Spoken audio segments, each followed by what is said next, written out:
Se você tem medo de aranhas, nunca visite Marte. Em março de 2025, o rover Perseverance da NASA encontrou algo parecido com um monte de pequenos ovos de aranha na superfície do planeta vermelho. Esse algo é composto de centenas de bolinhas redondas grudadas umas nas outras. E se todos esses ovos eclodirem, será que hordas de criaturas de 8 patas invadirão o planeta vermelho? Sem dúvida. O objeto encontrado por Perseverance estava apenas sentado em uma colina chamada Witch Hazel, perto da borda da cratera G0. Após uma inspeção mais minuciosa, verificou-se que era uma rocha de formato estranho com um pouco de poeira marciana vermelha sobre ela. Sim, infelizmente ou felizmente, não eram ovos de aranha marciana. Mesmo assim, a formação realmente se destacava de tudo ao seu redor. A equipe do Perseverance batizou a estranha rocha de St. Paul's Bay, é o que os cientistas chamam de rocha flutuante. Esse termo significa que ela não se formou onde foi encontrada, mas de alguma forma foi movida para lá. Portanto, no momento não temos pistas suficientes para descobrir sua origem e como ela adquiriu essa textura estranha. Mas esse não é o único mistério. Algo teve que mover essa rocha de seu local original. Uma teoria afirma que a rocha pode ter sido criada quando um meteorito se chocou contra Marte. O forte impacto deve ter lançado rochas no ar, e esses pedaços podem ter se resfriado e formado as pequenas bolas que vemos agora. Se isso for verdade, essa rocha pode ter vindo de muito longe e pode nos dar novas informações sobre como os grandes impactos movem as coisas no planeta vermelho. A NASA acredita que a rocha pode ter simplesmente rolado pelo morro Witch Hazel. Ela poderia ter vindo de uma das camadas mais escuras da colina. Nós vimos essas camadas do espaço. Agora, o objetivo é estudar o Witch Hazel Hill mais de perto e descobrir se essas camadas são feitas do mesmo material que a rocha de St. Paul's Bay. Se for o caso, isso pode significar algumas coisas. Talvez tenha havido atividade vulcânica nessa região, ou a queda de um grande meteoro, ou pode ter havido água subterrânea lá no passado. Se essa teoria for verdadeira, há uma chance de que algumas dessas rochas possam conter pequenos fósseis de micróbios antigos. É por isso que a NASA está planejando trazer algumas das rochas de volta à Terra na década de 2030 com a missão Mars Sample Return. Poderemos estudá-las de perto e talvez, apenas talvez, encontrar sinais de vida marciana antiga. O mais engraçado de tudo isso é que não é a primeira vez que os cientistas lidam com aracnídeos em Marte. Aranhas em Marte é na verdade o apelido de uma característica de superfície de aparência estranha. Em certos lugares de Marte, é possível ver grandes rachaduras escuras que se espalham como pernas de aranha. Algumas são enormes, mais de 914 metros de largura. Vistas de cima, elas parecem mesmo um bando de rastejantes assustadores se movendo pelo planeta. Essas formas assustadoras foram vistas pela primeira vez por orbitadores de Marte em 2003 e desde então têm aparecido em fotos de satélite. No início ninguém tinha ideia do que eram, mas agora os cientistas acham que elas se formam quando o gelo de dióxido de carbono, sim, gelo seco, que está na superfície, se transforma repentinamente em gás. Essa rápida mudança faz com que o gás dispare através do gelo e crie todos esses estranhos padrões de rachaduras. Uma coisa ainda mais legal é que os cientistas da NASA conseguiram recriar essas aranhas de Marte em um laboratório aqui na Terra. Eles construíram uma instalação especial que imita a superfície de Marte e viram versões minúsculas das aranhas se formarem bem diante de seus olhos. A equipe vinha tentando recriar essas aranhas de Marte há 5 anos. Quando isso finalmente aconteceu, eles ficaram muito felizes.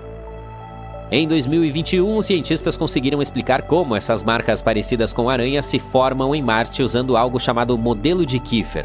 A ideia básica é que, na primavera, a luz do Sol brilha através de grandes pedaços claros de dióxido de carbono congelado, também conhecido como gelo seco. Isso aquece o solo marciano por baixo, e o gelo começa a se transformar diretamente em gás. O gás se acumula sob o gelo, e quando a pressão fica muito intensa, bum, o gelo racha. O gás é expelido, arrastando consigo areia escura e poeira, deixando para trás os assustadores padrões de aranha quando o gelo derrete no verão.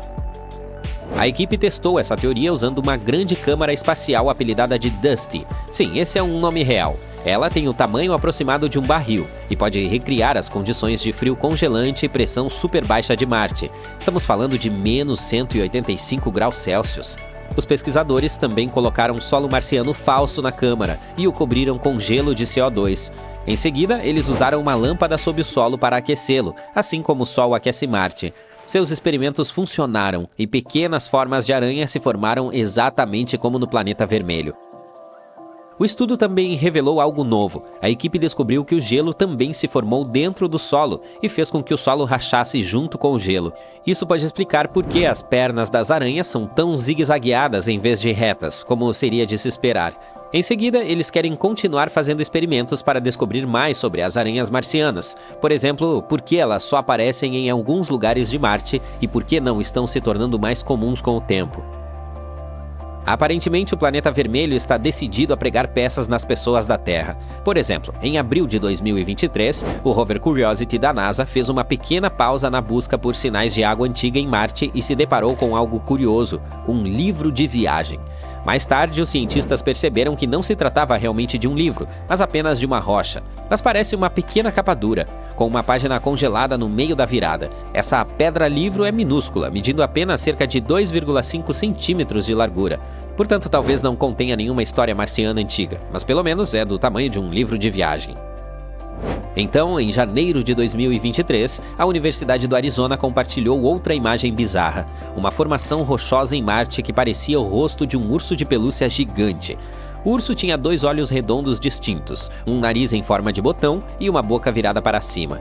A imagem foi capturada pela Mars Reconnaissance Orbiter da NASA, que estava orbitando o planeta vermelho na época. Cientistas da Universidade do Arizona explicaram que o rosto de ursinho de pelúcia provavelmente era apenas uma formação natural, como uma colina ou um monte quebrado no centro de uma cratera antiga. Outra descoberta interessante ocorreu em fevereiro de 2022. O rover Curiosity avistou algo que só poderia ser descrito como uma pequena flor feita de minerais. Parece pequenos ramos de coral, mas na verdade é um depósito mineral, o que é muito raro de se ver em forma de flor. A maioria desses tipos de depósitos é formada quando a água antiga se mistura com rochas na superfície marciana, portanto não são exatamente uma novidade para os cientistas, mas esse é único, pois se parece com uma pequena planta ou flor. A próxima descoberta é ainda mais ousada. Uma vez, o rover Curiosity tirou uma foto do que parecia ser uma porta perfeita em um penhasco marciano. Naturalmente, as pessoas começaram a se perguntar se era algum tipo de entrada secreta ou talvez uma base escondida para astronautas. Mas na verdade, é apenas uma formação rochosa muito legal. Os ventos e a erosão esculpiram a rocha ao longo do tempo, criando uma forma perfeita e simétrica. Indo ainda mais fundo no passado, em 2018, um pesquisador notou formas estranhas e semelhantes a bastões em uma imagem e pensou que pareciam pegadas de animais fossilizadas. Infelizmente, a NASA rapidamente descartou a ideia.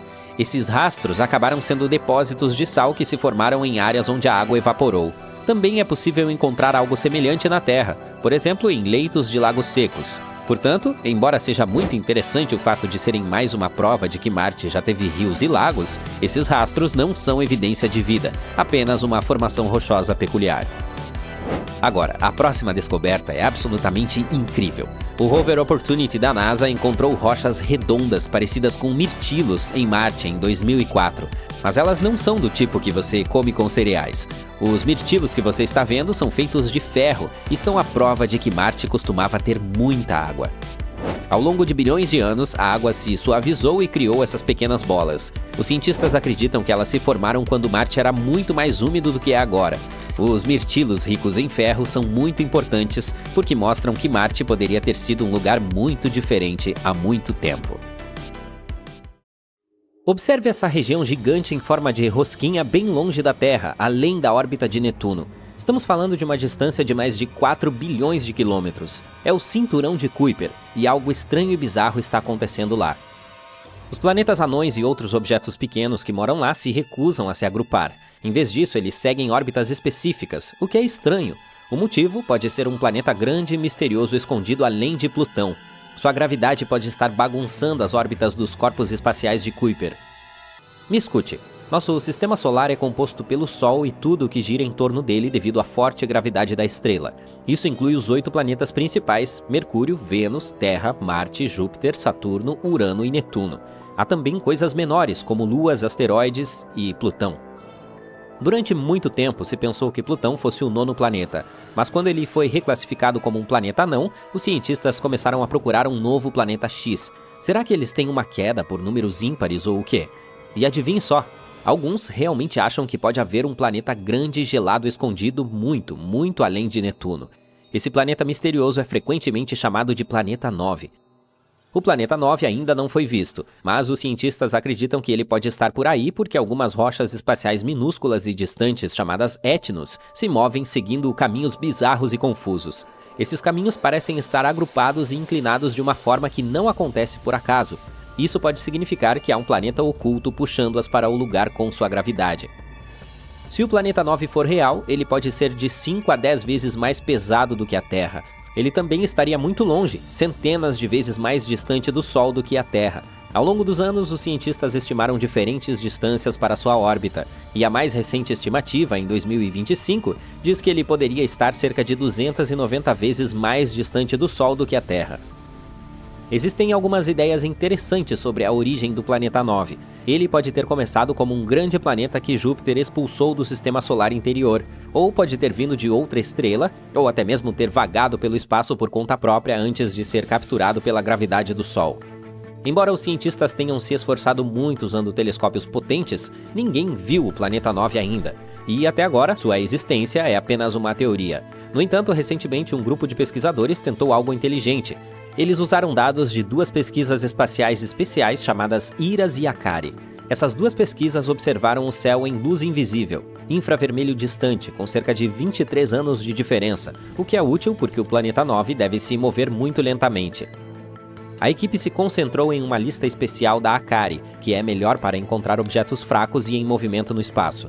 A equipe adivinhou o brilho do planeta 9 e a velocidade com que ele poderia se mover com base no tamanho, na distância e no quão gelado ele poderia ser. Em seguida, eles procuraram por blips correspondentes no céu que foram vistos tanto pela IRAS quanto pela ACARI, mas não exatamente no mesmo local. Isso porque um planeta real teria se movido um pouco ao longo de 23 anos, e eles de fato encontraram 13 possíveis correspondências que poderiam ser o planeta 9.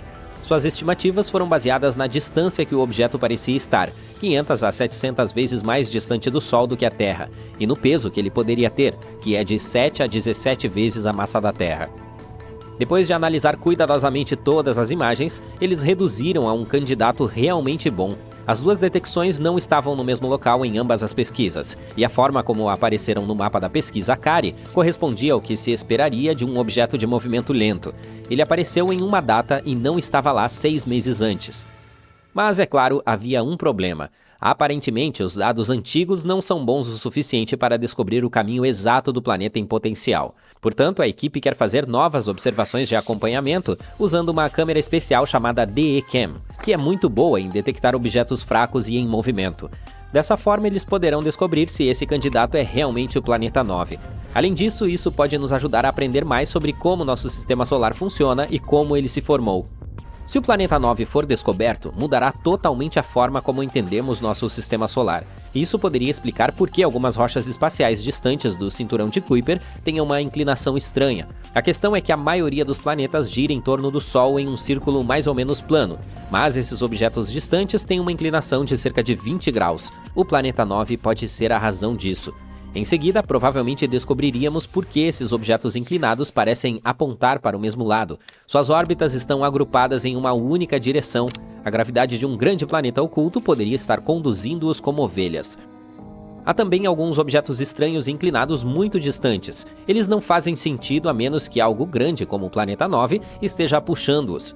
Algumas rochas espaciais orbitam o Sol de trás para frente entre os grandes planetas, o que é meio que o caminho errado. Isso é muito estranho, a menos que algo grande esteja mexendo com elas. Alguns objetos distantes do cinturão de Kuiper continuam a cruzar o caminho de Netuno e não foram lançados para longe. Isso ocorre porque o planeta 9 pode estar ajudando a manter suas órbitas estáveis por um longo tempo.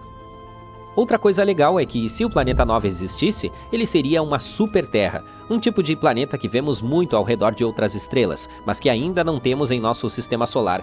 Portanto, encontrar um aqui tornaria nosso sistema solar mais parecido com os outros lá fora. Ao longo da história, as pessoas têm se perguntado se poderiam existir planetas ocultos muito além de Netuno, mesmo antes de Plutão ser encontrado. Em 1880, um homem chamado George Forbes imaginou que poderia haver 2 planetas desconhecidos lá fora, um cerca de 100 vezes mais distante do Sol do que a Terra e o outro cerca de 300 vezes mais distante. Ele achava que esses planetas misteriosos poderiam estar puxando alguns cometas e mudando suas órbitas, mais ou menos como Júpiter faz com os cometas próximos a ele. Em 2004, os cientistas encontraram um pequeno mundo estranho chamado Sedna. Ele tinha uma estranha trajetória ao redor do Sol que não parecia ser afetada por nenhum dos planetas conhecidos. Seu ponto mais próximo do Sol, chamado periélio, está longe demais para que Netuno seja o motivo. Isso fez com que alguns cientistas se perguntassem se Sedna foi empurrado em seu caminho por um planeta oculto, talvez até mesmo algo tão grande quanto a Terra ou maior. Outros pensaram que talvez fosse uma estrela que passou voando há muito tempo ou outra estrela que se formou perto da nossa. Então, em 2014, outro objeto estranho, o 2012 VP113, foi descoberto. Ele tinha uma órbita muito semelhante à de Sedna, o que deixou as pessoas ainda mais desconfiadas de que poderia haver algo grande lá fora atrapalhando seus caminhos. Isso deu início a uma nova rodada de caça ao Planeta X, ou Planeta 9. Em uma reunião em 2012, um cientista chamado Rodney Gomes disse que talvez houvesse um planeta grande e oculto cerca de 1.500 vezes mais distante do Sol do que a Terra. Ele achava que isso poderia explicar as órbitas de outros objetos estranhos, como alguns cometas distantes e centauros, pequenos corpos que vagam entre os planetas gigantes. Naquela época, aqueles que apoiavam a teoria do Planeta 9 acreditavam que, se ele existisse, se moveria ao redor do Sol em um círculo enorme e alongado, chamado de órbita elíptica. Ele estaria cerca de 400 a 800 vezes mais distante do Sol do que a Terra, cerca de 13 a 26 vezes mais distante do que Netuno. Se realmente tivesse esse tipo de órbita, levaria cerca de 10.000 a 20.000 anos para dar uma única volta ao redor do Sol. Além disso, se ele de fato orbitasse o Sol, não seguiria a mesma trajetória plana dos outros planetas. Sua trajetória seria inclinada em cerca de 15 a 25 graus. O ponto mais distante em sua órbita, chamado Afélio, estaria na direção da constelação de Touro. Quanto ao ponto mais próximo, ele apontaria para Serpens, Ophiuchus ou Libra. Quanto à composição do Planeta 9, ele provavelmente seria muito parecido com Urano ou Netuno. Teria uma atmosfera espessa feita de hidrogênio e hélio e seria super frio, 226 graus negativos. Seu núcleo seria feito de ferro e sua camada intermediária seria cheia de rocha e gelo de água. Ao mesmo tempo, se o planeta fosse menor e mais denso, ele poderia ser parecido com a Terra, com uma superfície rochosa em vez de gasosa. De acordo com um cientista chamado Mike Brown, se o Planeta 9 fosse real, uma sonda espacial poderia alcançá-lo em cerca de 20 anos se usássemos uma trajetória de estilingue motorizado ao redor do Sol. Há muito tempo, os cientistas acreditam que buracos negros realmente enormes, os chamados supermassivos, estão localizados no meio de todas as grandes galáxias. Mas, por alguma razão, por mais que tentassem, não conseguiram encontrar nenhum em uma chamada Southern Pinwheel, também conhecida como Messier 83 ou M83, que tem forma de espiral e fica a cerca de 15 milhões de anos-luz de distância de nós. Mesmo assim, os pesquisadores tinham certeza de que deveria estar lá, e isso foi muito confuso. E agora, o superpoderoso telescópio espacial James Webb pode ter encontrado uma pista de que realmente existe um deles escondido no meio da M83. Os buracos negros supermassivos consomem grandes quantidades de gás e poeira, o que os faz brilhar muito. A M83 não parecia brilhar, mas será que esse brilho poderia estar apenas escondido por nuvens espessas de poeira? De fato, as incríveis câmeras do James Webb detectaram aglomerados de gás ionizado especial que aparecem quando um buraco negro está fazendo seu trabalho, devorando matéria. Então, basicamente, ele pode estar brincando de esconde-esconde conosco, e o supertelescópio pode ter nos ajudado a descobrir esse mistério de longa data. Então, o que exatamente os cientistas viram? Foi uma luz brilhante proveniente de gás neon que precisa de uma quantidade enorme de energia, muito mais do que as estrelas normais conseguem produzir. Esse brilho é um forte indício de um núcleo galáctico ativo oculto. Mesmo as poderosas explosões de estrelas, chamadas de supernovas, não liberam energia suficiente para produzir esse tipo de luz. Portanto, um buraco negro supermassivo parece ser a razão mais provável. Por outro lado, essa não é a única razão possível.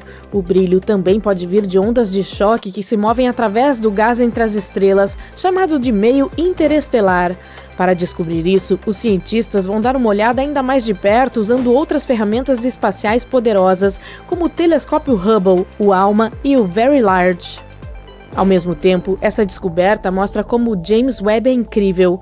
Aparentemente, ele pode encontrar coisas no espaço que antes estavam escondidas de nossos olhos. Outro exemplo é um buraco negro impossível que ele ajudou a detectar. Pensando bem, esse achado pode não ser tão surpreendente quanto parecia em um primeiro momento. Vamos descobrir esse mistério juntos. O fato é que os astrônomos pensaram ter encontrado um buraco negro super faminto que estava comendo coisas 40 vezes mais rápido do que deveria. E isso era algo que não fazia sentido com as leis da física existentes. Esse monstro, chamado LID 568, foi detectado com a ajuda do James Webb e era dos primórdios do universo, tendo se formado apenas 1,5 bilhão de anos após o Big Bang. Assim, a princípio, parecia que o buraco negro voraz estava comendo demais e muito rápido. Isso teria feito com que ele crescesse muito, muito rapidamente, o que era surpreendente para uma época tão antiga do universo. Mas agora, depois de observar novamente com o supertelescópio, os cientistas perceberam que estavam errados durante todo esse tempo. O buraco negro não estava quebrando as regras de forma alguma. O que realmente aconteceu foi que uma poeira espessa se interpôs no caminho e fez com que parecesse que ele estava devorando mais do que realmente estava. O funcionamento normal de um buraco negro é o seguinte: quando o material cai nele, ele fica superaquecido e brilha intensamente. Existe uma regra chamada limite de Eddington, que nos diz que o máximo que um deles pode comer é baseado em seu tamanho. Se tentar engolir mais, a luz que ele emite empurra o material para longe, portanto não pode ingerir mais. Alguns buracos negros podem devorar um pouco mais do que essa regra diz. Isso é chamado de acreção super Eddington, mas não 40 vezes. E o primeiro palpite dizia que o LID 568 estava fazendo exatamente isso, quebrando esse limite em grande estilo. Mas então, o novo estudo, publicado em abril de 2025, mostrou que ele estava realmente se alimentando em um ritmo normal. O erro veio do fato de não enxergarmos claramente por causa de toda a poeira no espaço. Ela bloqueia e dispersa a luz, tornando mais difícil para vermos o buraco negro com clareza. Portanto, no final, nosso amigo não estava tão faminto e era bastante normal. Um pouco decepcionante, não é? Os cientistas dizem que, se um buraco negro estiver oculto por poeira, como o LID 568, é preciso corrigir as medições de luz dela para obter o tamanho correto dele. Se isso não for feito, pode-se obter o tamanho errado, o que também atrapalha o cálculo do limite de Eddington. Em seu estudo, a equipe mediu o tamanho do buraco negro usando luz infravermelha. Ela não é bloqueada pela poeira tanto quanto a luz normal, que é a que os cientistas normalmente utilizam. Graças a isso, descobriu-se que ele era quase 1 bilhão de vezes maior que o Sol e cerca de 40 vezes maior que a antiga estimativa. Com esse novo e maior tamanho, os pesquisadores puderam corrigir o cálculo do limite de Eddington, o que deixou claro que o monstro não era tão faminto e bizarro quanto se pensava. Portanto, seus hábitos alimentares não significam que se trata de um buraco negro gigantesco que está crescendo muito rápido. Os cientistas já sabiam que a poeira pode atrapalhar as medições dos buracos negros, mas nem sempre foram bons em corrigir isso ao estudar galáxias distantes. Dessa maneira, outros também podem ter sido medidos incorretamente e mal compreendidos.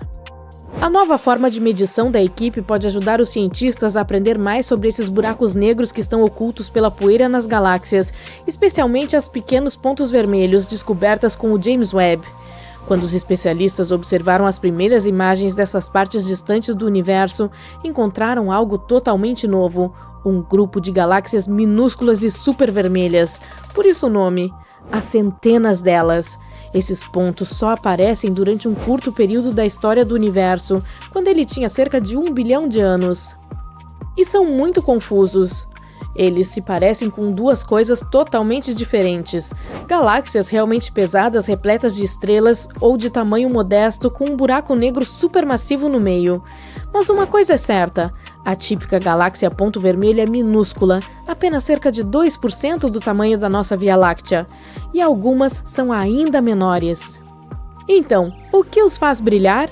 Há duas ideias principais. Uma afirma que cada pequeno ponto vermelho é preenchida com um número absurdo de estrelas, até 100 bilhões, que é aproximadamente o mesmo número que da Via Láctea, embora uma ponto vermelho seja muito menor. Imagine estar em uma sala enorme e silenciosa, que é como o espaço próximo ao nosso sistema solar. Agora imagine essa mesma sala completamente lotada com toda a população de um país muito grande, superlotada. É assim que pode ser o interior de um pequeno ponto vermelho, um dos lugares mais cheios do universo. Os cientistas nem mesmo têm certeza de que galáxias tão repletas possam realmente existir. Outra ideia é que essas pontos vermelhos sejam pequenas galáxias com um buraco negro gigante no centro. Os cientistas podem identificar sinais de buracos negros ao observar como o gás gira em torno deles. Eles emitem um tipo especial de luz, e em muitos pontos vermelhos os pesquisadores viram esses sinais. Agora, eis a parte estranha. Os buracos negros parecem grandes demais para galáxias tão pequenas. Normalmente, um deles é apenas uma pequena parte do peso de uma delas, cerca de 0,1%. Mas em alguns desses pontos pode ser quase tão pesado quanto a galáxia inteira. Isso é realmente incomum, por isso os cientistas chamam esses monstros de supermassivos. E há mais um mistério: os buracos negros normais emitem raios-x, e esses não. Mesmo quando os cientistas usaram telescópios especiais para procurar raios-x, não conseguiram encontrar nenhum. É como se esses estivessem brincando de esconde-esconde, e ainda não temos os meios necessários para encontrá-los. Imagine algo tão poderoso que poderia romper os átomos de seu corpo em uma fração de segundo. Esse algo está correndo silenciosamente pelo espaço. Não está extinto, não está vivo, está preso no meio. Se esse monstro aterrorizante estivesse se movendo em direção à Terra, estaríamos condenados. Então, será que é isso? Os astrônomos descobriram um objeto espacial rápido e poderoso passando pela nossa galáxia Via Láctea a mais de 177 km por hora. Isso é mais rápido do que qualquer foguete que já fabricamos. Esse bizarro objeto espacial recebeu o nome de Estrela Zumbi. Tudo porque ele é a parte restante de uma estrela que morreu há muito tempo, mas ainda está se movendo. Essa estrela zumbi é um tipo de objeto chamado magnetar, uma bola super pequena e super pesada do tamanho de uma cidade, mas mais pesada que o Sol.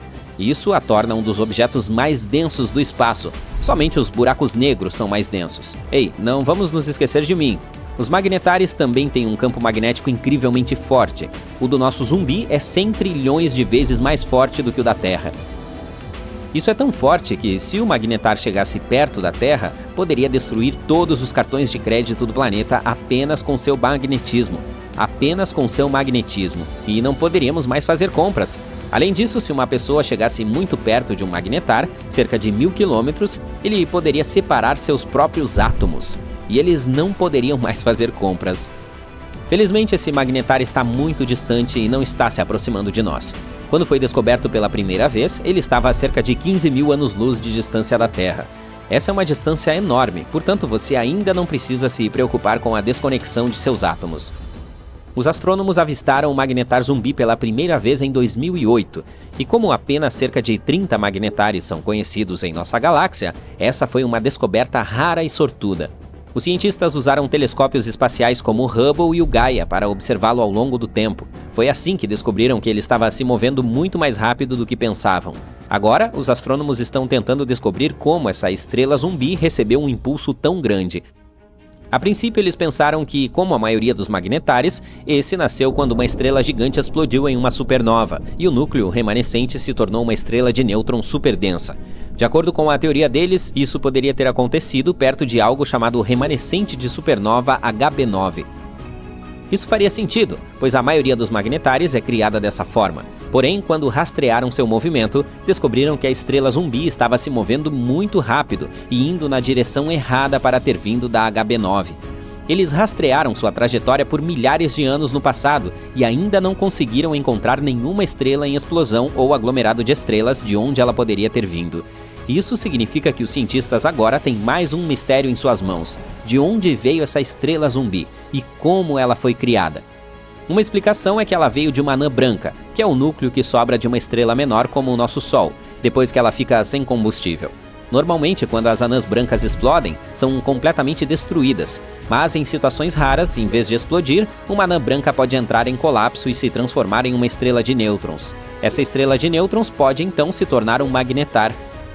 Essa maneira incomum de formar um magnetar também fornece pistas sobre outro mistério: as rajadas rápidas de rádio, FRBs. São flashes muito rápidos e potentes de energia de rádio vindos do espaço profundo. Algumas FRBs vêm de galáxias tão antigas que não deveriam haver mais nenhuma estrela explodindo. Mas se os magnetares podem nascer de anãs brancas em colapso, isso pode explicar como essas FRBs ainda estão ocorrendo. De qualquer forma, saber como os magnetares se formam poderia nos ajudar a explicar muitos eventos estranhos e poderosos que vemos em todo o universo. Mas até o momento a investigação ainda está em andamento e nenhuma resposta foi encontrada. Estrelas zumbis vagando pelo universo não é o único mistério que ainda não resolvemos. Em algum momento você poderá se deparar com uma delas enquanto viaja pelo cosmos, e ela se parece com nada. A uma distância de 700 milhões de anos-luz da Terra, há um buraco. Um vazio que tem muito poucas galáxias. Essa é uma região aproximadamente esférica com cerca de 330 milhões de anos-luz de diâmetro. Nossa galáxia Via Láctea poderia caber ali milhares de vezes. É um misterioso grande vazio na constelação de Bootes. Faz sentido. Veja bem, as galáxias parecem uma teia gigante. A maior delas é parte de estruturas longas chamadas filamentos galácticos. Esses filamentos serpenteiam pelo cosmos e, quando se encontram, formam regiões com alta concentração de galáxias. Essas regiões são o que conhecemos como aglomerados de galáxias. Mas entre esses aglomerados e filamentos, há enormes vazios que quase não contêm galáxias. Esses vazios constituem quase 80% do universo observável, e a maioria deles é enorme, de 30 a 300 milhões de anos-luz de largura. O grande vazio é um dos mais maciços. Ele até ganhou o título de supervazio. Os astrônomos acham que ele pode ser o resultado da fusão de alguns vazios menores. Mas o que poderia ter causado o surgimento de áreas vazias tão gigantescas? A razão pode estar na origem do universo. Em seus primórdios, eu não estava por perto na época, toda a matéria do universo estava bem compactada. Os astrônomos até pensavam que era algo como uma sopa uniforme. Mas logo, flutuações quânticas aleatórias começaram a distribuir essa matéria. Algumas áreas se tornaram mais densas, e sua atração gravitacional ficou mais forte. Elas começaram a roubar matéria de regiões menos densas. Isso tornou essas áreas ainda mais densas, e elas continuaram atraindo cada vez mais matéria. Ao mesmo tempo, aglomerados menores de matéria começaram a se afastar mais do centro, formando galáxias. Se você visitasse um aglomerado de estrelas chamado Palomar 5, esqueceria tudo sobre vazios e supervazios, e até mesmo estrelas zumbis. Em vez disso, você precisaria se concentrar em sobreviver, pois a região esconde um enxame de mais de 100 buracos negros bem no meio. E esses buracos negros não estão apenas parados lá, eles estão trabalhando, moldando e aglomerando sem parar. Palomar 5 é um grupo de estrelas localizado a cerca de 80 mil anos-luz de distância de nós. Normalmente, aglomerados como esses são densos e bem compactados, com estrelas todas agrupadas. Mas o Palomar 5 é diferente. Ele está espalhado e tem uma enorme cauda de estrelas que se estende por 30 mil anos-luz. Essa bela cauda é chamada de cauda de maré. É como se as estrelas estivessem se espalhando para fora do aglomerado, criando um longo rio de luz. Caudas de maré como essa são raras e difíceis de estudar. Aglomerados globulares como esses são muito antigos. Alguns são quase tão antigos quanto o próprio universo. Mas o Palomar 5 também se destaca porque é o único aglomerado que conhecemos que ainda tem uma cauda de maré ligada a ele. E os buracos negros dentro do aglomerado podem ser os culpados. Eles estão puxando as estrelas do aglomerado, bagunçando suas órbitas e atirando-as para fora do aglomerado. Ou seria atirar com um estilingue? Não sei. De qualquer forma, essas estrelas são o que compõe a cauda de maré. Com o tempo, mais e mais estrelas são lançadas para fora. O Palomar 5 tem muito mais buracos negros do que o esperado. Cerca de 20% da massa do aglomerado é composta de buracos negros. Mais de 100 deles, cada um com cerca de 20 vezes a massa do nosso Sol. É claro que o Palomar 5 não vai durar para sempre. Em cerca de 1 bilhão de anos, o aglomerado se desfará completamente. Até lá, todas as estrelas terão desaparecido, deixando para trás apenas os buracos negros. Esses buracos negros orbitarão a Via Láctea como um remanescente fantasmagórico do aglomerado que costumava estar lá. Embora esse aglomerado já seja bastante assustador, há algo ainda mais sinistro que você pode ver no espaço: nuvens espessas de gás e poeira chamadas nebulosas. Uma das mais incomuns é provavelmente a NGC 2392, localizada a 5 mil anos-luz de distância da Terra, na constelação de Gêmeos. Ela foi descoberta há mais de 200 anos e se tornou popular devido à sua aparência incomum. É basicamente um disco de material com um anel de objetos em forma de cometa. As caudas desses objetos se afastam da estrela no centro da nebulosa. As bizarras faixas alaranjadas na parte externa da nuvem se estendem por anos-luz em todas as direções. O centro se assemelha a uma bola de barbante, mas na realidade é uma bolha de material soprada no espaço pelo vento de material de alta velocidade produzido pela estrela central. Uau! Os astrônomos acabaram de anunciar que podem ter encontrado sinais de possível vida em um planeta fora do nosso sistema solar. Esse mundo distante é chamado de K2-18b e está localizado a cerca de 124 anos-luz de distância, na constelação de Leão. Então, de que vida estamos falando? Pequenos homens verdes? Criaturas com tentáculos semelhantes a polvos? Bem, não exatamente. Antes de mais nada, vamos definir o que é vida. É o que distingue os animais e as plantas da matéria inorgânica, como a capacidade de crescer, reproduzir e mudar. Agora, o que precisamos para sustentar a vida? Se o que vem à sua mente é a água, bingo! Os cientistas têm a sensação de que K2-18b pode estar coberto de oceanos, e se for o caso, pode suportar formas minúsculas de vida, como micróbios. Uma equipe de pesquisadores do Reino Unido e dos Estados Unidos usou o telescópio espacial James Webb para observar a atmosfera do planeta. Eles encontraram indícios de duas substâncias químicas muito especiais. Na Terra, apenas os seres vivos podem produzi-los, e os seres vivos de que estou falando são, em sua maioria, pequenas plantas oceânicas chamadas fitoplâncton. Então, basicamente, esse planeta pode de fato abrigar vida na forma de algas. É claro que os cientistas ainda precisam de mais provas antes de ficarem muito animados. Devemos ter em mente que é possível que esses produtos químicos tenham sido produzidos por algo que ainda não entendemos, não necessariamente por seres vivos. Mas, mesmo assim, o K2-18b é um grande garoto. Ele é mais de 8 vezes mais pesado que a Terra e cerca de 2,5 vezes maior. O que o torna ainda mais interessante é o fato de estar localizado na zona Goldilocks em torno de sua estrela. Isso significa que não é muito quente nem muito frio lá, o ideal para a existência de água líquida, que é muito importante para a vida, como a conhecemos. Os astrônomos estudam planetas distantes como esse, observando como sua luz muda quando eles passam em frente à sua estrela. Isso nos permite descobrir que tipos de gases existem na atmosfera do planeta. Em 2023, o telescópio espacial James Webb encontrou metano e dióxido de carbono na atmosfera do planeta. Essas são moléculas baseadas em carbono e foi a primeira vez que foram encontradas em um planeta na zona habitável. Os cientistas também observaram um sinal fraco de um produto químico chamado DMS, que é produzido principalmente pela minúscula vida oceânica aqui na Terra. Assim, os pesquisadores apontaram o telescópio para o planeta novamente 1 ano depois, usando uma ferramenta diferente que poderia captar mais detalhes de luz. Dessa vez, eles encontraram sinais muito mais fortes de DMS e alguns produtos químicos relacionados. Mas o problema é que os sinais ainda não são fortes o suficiente. Eles não atingiram algo chamado de nível 5 sigma, um parâmetro que os cientistas usam para confirmar descobertas. Além disso, mesmo que o DMS realmente esteja lá, isso não significa automaticamente a existência de vida. Os cientistas já encontraram DMS em um cometa, o que significa que ele pode ser produzido sem que algum tipo de vida participe do processo. E ainda assim, a quantidade de DMS no K2-18b parece muito maior do que qualquer coisa vista na Terra. É por isso que alguns astrônomos têm certeza de que ele vem de algo vivo. O K2-18b tem sido uma das principais escolhas para que os cientistas chamam de planeta Hycean. Esse termo significa um mundo grande e aquoso com uma espessa atmosfera de hidrogênio. Não é o tipo de lugar onde civilizações extraterrestres, como nos filmes, viveriam, mas poderia ser o lar de formas de vida minúsculas, como os micróbios que já viveram nos oceanos da Terra, bilhões de anos atrás. Mais uma vez, nem todos concordam com o fato de o K2-18b ser realmente favorável à vida. Alguns cientistas acham que planetas como esse podem estar muito próximos de suas estrelas para reter água líquida. O K2-18b orbita sua estrela a cada 33 dias, o que é muito rápido e pode significar que está muito quente. É por isso que alguns especialistas afirmam que mesmo que o planeta tenha água, ela pode estar fervendo. Ou talvez não seja água, mas oceanos de lava. Mas a maioria dos cientistas concorda em uma coisa: devemos esperar para ver. Com apenas mais 16 a 24 horas de tempo de telescópio, os astrônomos poderiam confirmar o que viram. Isso pode acontecer nos próximos anos.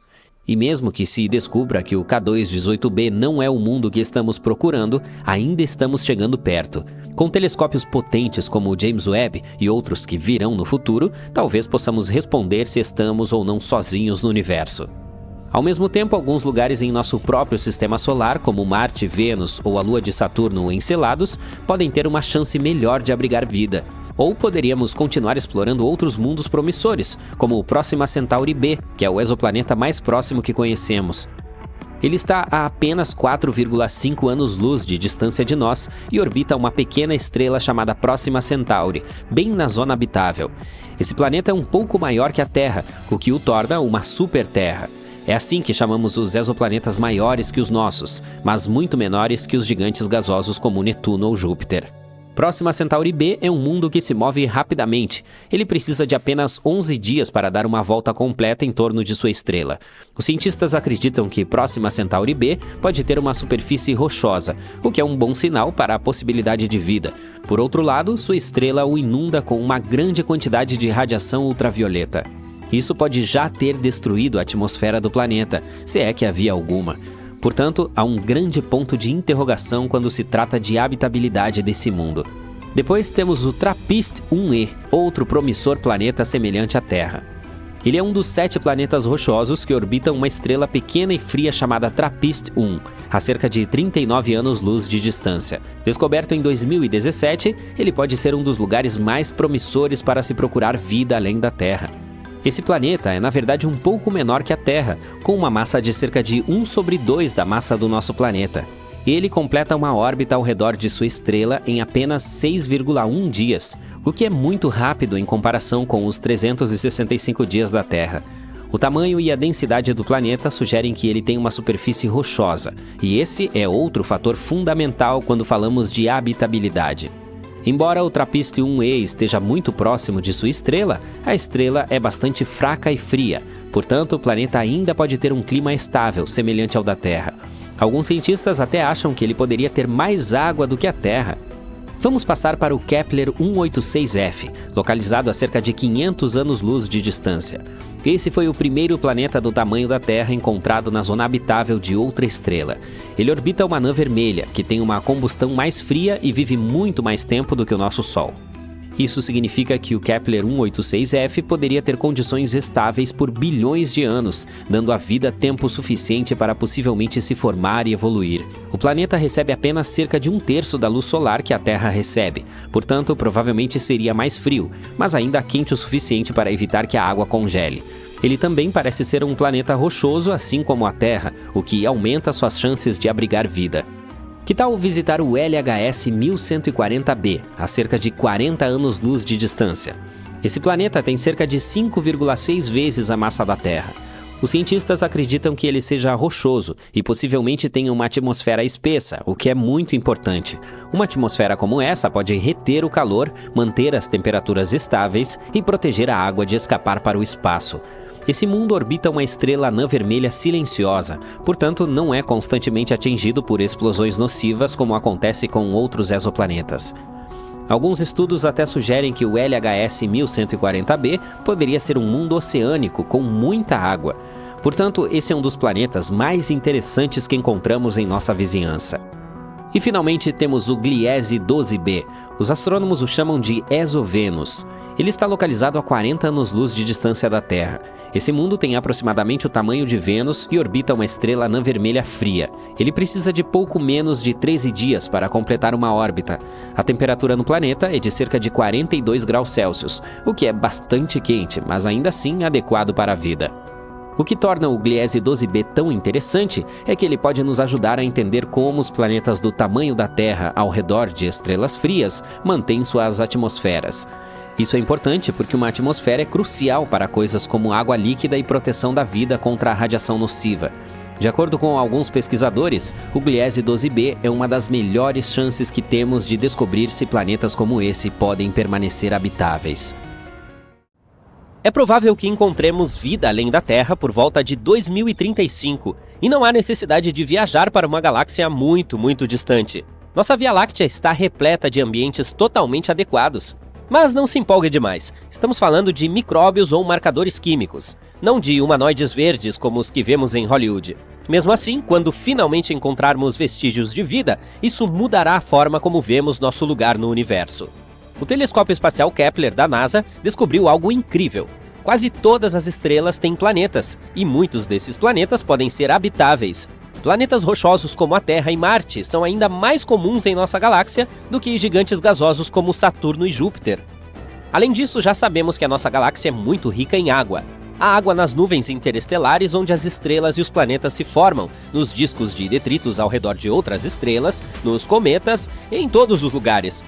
O que é realmente difícil, porém, é encontrar a vida em si.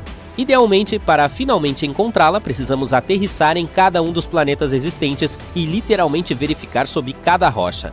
Mas, graças às pesquisas mais recentes, podemos pelo menos restringir a busca a mundos potencialmente habitáveis. O telescópio espacial James Webb, um telescópio super poderoso que foi lançado ao espaço em 2021, está trabalhando nisso. Ele verifica as atmosferas de superterras próximas, planetas rochosos que são um pouco maiores que a Terra. Ele procura por gases relacionados à vida, substâncias químicas que só podem ser produzidas por seres vivos. E ele já encontrou algumas pistas. Por exemplo, foram detectados sinais desse tipo de substância química em um planeta chamado K2-18b. Esse planeta está a 120 anos-luz de distância, o que é bastante próximo em uma escala espacial. Ele está na zona Goldilocks, que é uma zona ao redor da estrela onde as temperaturas são adequadas para a existência de água líquida. Ele orbita uma estrela anã vermelha, o menor tipo de estrela que existe. Essas estrelas são um pouco mais fracas do que o nosso Sol. Levará cerca de 1 ano para verificar se esses indícios de vida são reais. Em caso afirmativo, isso significaria que a vida é muito mais comum do que pensávamos anteriormente. Mas mesmo que não seja, há mais 10 planetas em zonas Goldilocks na lista dos astrônomos para serem estudados. O telescópio espacial James Webb é uma ferramenta muito legal, mas tem seus limites. Ele não consegue detectar planetas pequenos semelhantes à Terra, devido ao seu tamanho. Para corrigir isso, a NASA planeja lançar outra ferramenta, o telescópio espacial Nancy Grace Roman. Essa ferramenta será ainda melhor para detectar esses planetas e substâncias químicas relacionadas à vida. Além disso, temos o projeto SETI. SETI significa Search for Extraterrestrial Intelligence, busca por inteligência extraterrestre em sua sigla em inglês. Esse projeto está à procura de criaturas extraterrestres desde os anos 80. Os envolvidos também acreditam que encontraremos sinais de vida nos próximos 10 anos. Há pouco tempo, eles iniciaram um projeto super grande e legal. Ele se chama COSMIC e usa uma série de radiotelescópios no Novo México. Talvez você tenha visto esses telescópios no filme Contato. O COSMIC permite que os cientistas ouçam centenas de milhares e possivelmente milhões de sistemas estelares ao mesmo tempo. Os telescópios pesquisam o céu e verificam os dados em tempo real. Se houver algum sinal interessante, os cientistas poderão verificá-lo imediatamente, em vez de esperar semanas ou até meses. Os sinais em si costumam ser muito repentinos e curtos, mas o COSMIC pode detectar até mesmo os mais curtos, que duram nanosegundos. O COSMIC também pode ajudar em outras pesquisas, como o estudo de misteriosas e inexplicáveis rajadas rápidas de rádio ou até mesmo da matéria escura. Essa é a maior e mais poderosa ferramenta de busca de vida extraterrestre que já criamos. Mas não basta apenas ouvir. Por que nós mesmos não entramos em contato? A NASA enviou alguns sinais para o espaço profundo. Em 2002, sua Deep Space Network enviou um sinal para o satélite Pioneer 10. Mas havia um obstáculo no caminho, uma estrela anã branca a 27 anos-luz de distância da Terra. Se houver um planeta ao redor dessa estrela, talvez o sinal tenha chegado até ele também. Se houver alguma espécie inteligente lá, poderemos receber uma resposta até 2029. A DSN continua enviando transmissões poderosas para o espaço. Esses sinais se chocarão com 222 estrelas nos próximos 3 séculos. Talvez um dia recebamos uma resposta de algum lugar distante.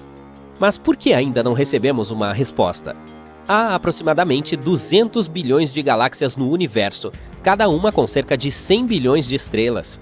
Se apenas 1% dessas estrelas tivesse um planeta, ainda haveria 200 quintilhões de planetas possíveis. E podemos reduzir esse número ainda mais se a chance de eles terem vida for de 1 em 1 trilhão. Isso ainda nos deixaria com algumas centenas de milhares de planetas. Então, onde está todo mundo? Essa é uma pergunta famosa conhecida como o paradoxo de Fermi. A primeira possibilidade não é tão assustadora. É possível que o universo esteja repleto de vida, mas essa vida não seja inteligente em nosso sentido tradicional. Alguns planetas podem ter micróbios, pássaros ou dinossauros espaciais. Essa é a chamada teoria do grande filtro. Ela sugere que há certos filtros que a vida precisa superar para se tornar inteligente, e talvez outras espécies ainda não os tenham superado. Pense nisso. A vida na Terra começou no oceano, depois se arrastou para a Terra, diversificou-se em muitas formas, extinguiu-se 5 vezes em eventos massivos evoluiu novamente e por fim deu origem aos seres humanos.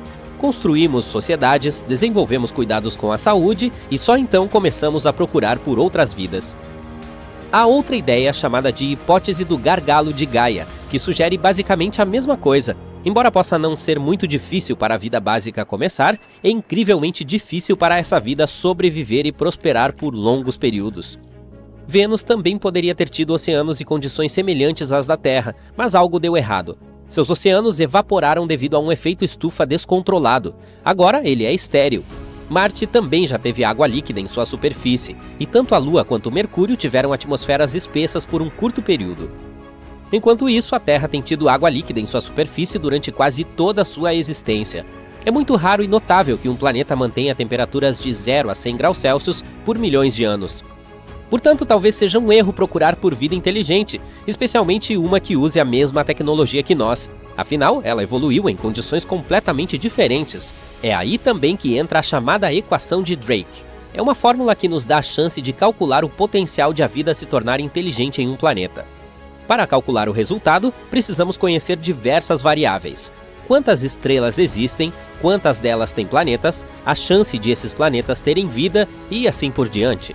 Infelizmente ainda não sabemos esses números, e o resultado pode ser insignificante, mas vamos supor que exista pelo menos uma outra espécie inteligente. Por que ainda não nos encontramos? Pode haver vários motivos. Talvez esses seres não nos considerem suficientemente interessantes, ou talvez o problema esteja em nós. Talvez estejamos sempre perdendo seus sinais, ou talvez tenhamos perdido a espécie inteira. O universo é insanamente enorme e antigo. Tem mais de 14 bilhões de anos. Se comprimirmos toda a história evolutiva da Terra em um dia de 24 horas, a vida começa às 4 da manhã. Os dinossauros são extintos às 11h40 da noite. Criaturas semelhantes ao ser humano aparecem 2 minutos antes da meia-noite. Nessa analogia, os seres humanos existem há apenas 77 segundos, e nossa tecnologia capaz de detectar vida extraterrestre é ainda mais recente. Existe há menos de um segundo. Com distâncias e períodos de tempo tão grandes, as chances de existirmos ao mesmo tempo que outras civilizações são mínimas. Se sua civilização durasse apenas alguns milênios, poderíamos facilmente deixá-los passar despercebidos. Mas isso não significa que devemos desistir da nossa busca. Os cientistas estavam preocupados com o fato de os sinais de rádio da Terra terem diminuído com o tempo, mas um estudo recente mostrou que, na verdade, é o contrário. O número de nossos satélites continua crescendo, e isso torna nosso planeta mais detectável. Até o final da década, poderemos ter 100 mil satélites, tornando a Terra incrivelmente brilhante no espectro de rádio. Se houver uma civilização avançada lá fora, ela nos detectará facilmente, mesmo a distâncias muito grandes. Os astrônomos estão muito otimistas em relação a isso.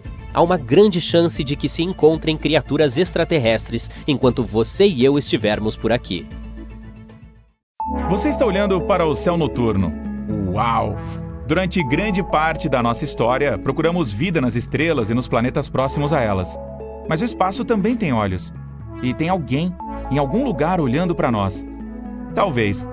Os cientistas afirmam que pelo menos 29 planetas distantes podem estar nos observando agora. Então arrume o cabelo e sorria. Até agora, identificamos pelo menos 1.715 sistemas estelares vizinhos da Via Láctea, que podem detectar nosso planeta com telescópios convencionais. Essas estrelas estão localizadas em nossa galáxia. Então, se apontassem seus equipamentos para o nosso Sol, mais cedo ou mais tarde, veriam um pequeno ponto que passa entre nossa estrela natal e o observador. Isso é chamado de trânsito. Trata-se de um método de detecção de planetas em astronomia. Por exemplo, você pode observar fenômenos de trânsito em casa com um telescópio. Basta apontá-lo para o Sol e esperar. Então verá Mercúrio, o planeta mais próximo do Sol. E agora você o vê como um pequeno ponto. O processo de trânsito de Mercúrio pode durar cerca de 5 horas. Esse fenômeno acontece cerca de 14 vezes em um século. O próximo será em 13 de novembro de 2032. Marque no seu calendário. Da mesma forma, é possível observar Vênus, o segundo planeta mais próximo do Sol. Mas como está mais longe, seus trânsitos são menos frequentes. Os últimos foram em 2004 e em 2012. O próximo par é esperado em 2117 e 2125. Ei, eu não vou estar por perto então. Portanto, esses sistemas estelares têm a oportunidade de dar uma olhada em nosso planeta, mas telescópios de longo alcance funcionam um pouco diferente. Na verdade, o observador não verá um ponto preto com o Sol ao fundo. O equipamento medirá o brilho da nossa estrela. Quando a Terra começar seu trânsito entre o Sol e o observador, o telescópio registrará uma ligeira queda no brilho da estrela, porque nosso planeta estará bloqueando o caminho dos raios solares. Os cientistas distantes de civilizações extraterrestres poderão calcular a diminuição de brilho e determinar o tamanho do nosso mundinho.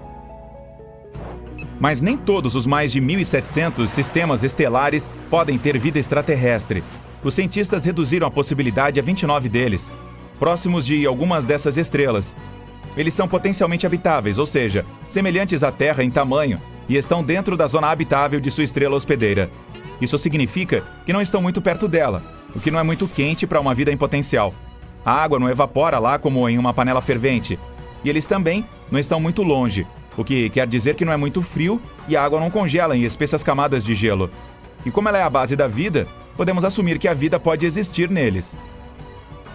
Teoricamente, esses planetas poderiam ter visto o trânsito da Terra nos últimos 5.000 anos.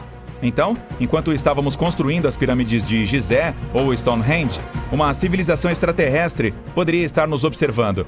Um desses planetas fica a apenas 11 anos-luz da nossa casa, perto da estrela Ross 128, uma anã vermelha na constelação de Virgem. Há um exoplaneta com cerca de 2 vezes o tamanho da Terra, bem na zona habitável de sua estrela hospedeira.